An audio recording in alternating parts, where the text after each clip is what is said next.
Today we will talk about Bhavas. In Vedic Astrology, a horoscope or a kundli is divided into 12 bhava or 12 houses. Each bhava represents a specific area of life and planet gives result according to the house they occupy. You can think of it simply like planet is equal to actors, signs, nature of the actor, and bhava is the stage where the event happens. So bhava tells where the life event will manifest. So we will come to the part where I will explain you the 12 bhavas. So we will go bit by bit. So first house, which is Lagna, that is house of self. It represents your personality, physical body and health, appearances, life direction and self-confidence. Body part which it rules is head, and this house is also you, self. For example, Sun here will give you strong personality. Saturn here will give you a very serious nature. So we will come down to second house. Second house is Dhan Bhava, the house of wealth. It represents money and accumulated wealth, your family and your family background, speech and voice, food habits, values, all are seen from this house. Body part is face, mouth and throat. Example, Venus here will give you sweet speech. Saturn here will give you financial struggles early in your days. Now we will come to third house, which is Sahaj Bhava, or the house of your siblings and your courage. It represents courage and effort, younger siblings, communications, writing and media, short travel, and the body part which it rules is arms and shoulders. And for example, like if Mars is in the third house, so the person will be brave and action oriented. Now we'll come to fourth house, which is Sukha Bhava, a house of happiness, and it is also a house of your mother. So it represents mother, home and property, vehicle, emotional peace, education. Body part, it rules chest and lungs. So for example, moon in the fourth house or the fourth bhava, the person will be emotional and attached to home. So we'll come to the fifth part, which is the fifth house. This is the house of Putra, and this is Putra Bhava and house of intelligence.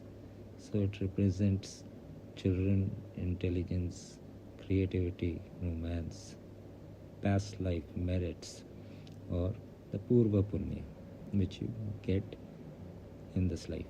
Body part, the stomach, and if Jupiter is here, so it will make you wise and intelligent. Now come to sixth part. It is the house of enemies, Ripu Bhava. It represents enemies and competitions, disease, debts, service and work environment. Body part which it rules is intestines. And for example, if you see Mars here, so it will be strong ability to defeat enemies because it will give you the power. Seventh house is Kalatra Bhava, which is the house of marriage. So it represents marriage, spouse, partnership, business, dealing, public interaction, and the body part which it rules is the reproductive organs. We will take an example. If Venus in the seventh house, it will give you strong attraction and relationship. Now we will come to eighth house. Eighth house is Ayu Bhava, house of transformation or longevity, sudden death, mysteries and occult, inheritance, transformation. Body part which it rules is genitals. Example: Ketu in the 8th house will give deep interest in occult and knowledge. Ninth house is Dharma Bhava, house of fortune. So it represents luck, dharma, father, guru, higher knowledge, and long journeys.